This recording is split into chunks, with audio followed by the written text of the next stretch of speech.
Good day everyone! Today, I will be presenting Lesson 7, Preparing for Quality Teaching under the subject 013, Facilitating Learner-Centered Teaching. I am JNT Anshado from BE Ed 3. So, let's explore what it truly means to teach with quality and how we as a future educators can make learning more meaningful for our students. So first, what is quality teaching? What is quality teaching? It is the way the knowledge, skills, and ability of the teacher are employed to develop meaningful pedagogic experiences for students. Na ang kalidad na pagtuturo ay hindi lamang basta pagbibigay ng mga impormasyon. Ito ay ang mahusay na paggamit ng kaalaman, kasanayan, at kakayanan ng guro upang makalikha ng makabuluhang karanasan sa pagkatuto para sa mga mag-aaral. Na ibig sabihin, nakatuon ito sa kung paano natututo ang mga bata, hindi lang sa kung ano ang tinuturo ng guro. And there's a powerful idea here that teaching impacts learning and learning influences teaching.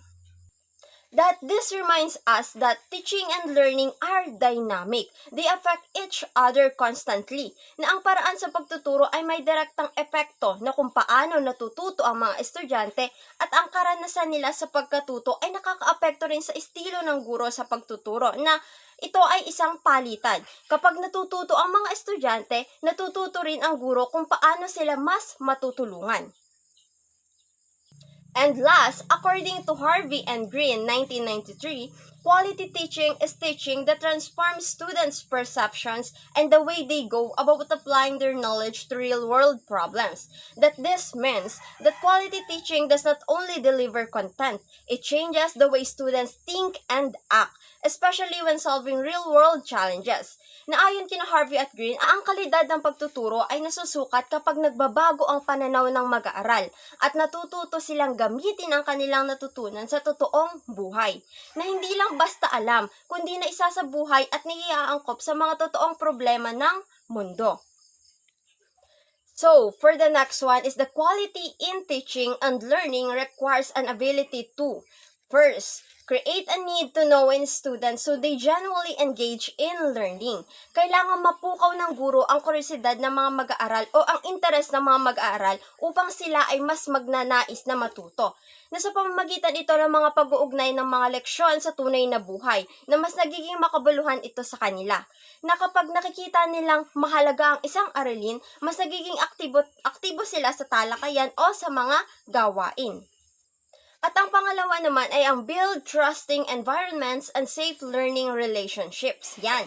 Ang isang dekalidad na pagtuturo ay nagsisimula sa isang ligtas at mapagkakatiwalaang kapaligiran sa loob ng klase. Mahalagang maramdaman ng mga mag-aaral na sila ay tinatanggap at pinapakinggan sa silid-aralan.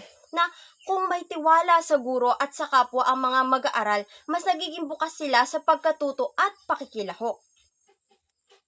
At ang pangatlo naman ay ang develop ways to engage a diversity of learners at the same time. Dapat matutunan ng guro kung paano isama at tugunan ang mga iba't ibang uri ng mag-aaral sa isang sabayang paraan. Na may mga estudyante na mas natututo sa visual, ang iba naman ay sa pakikinig o sa paggawa. Na ang isang mahusay na guro ay gumagamit ng iba't ibang estratehiya upang matugunan ang lahat ng estilo ng pagkatuto ng mga mag-aaral. Pwedeng may apply dito ang paggamit ng mga differentiated instruction or strategies. In summary, quality teaching is not about being perfect. It's about being intentional, responsive, and transformative. Na huwag nating kalimutan na bilang mga guro, hindi lang tayo tagapagturo ng leksyon, kundi tagapagbukas ng isipan at tagahubog ng kinabukasan. Thank you very much. I am JNT Anshado. God bless.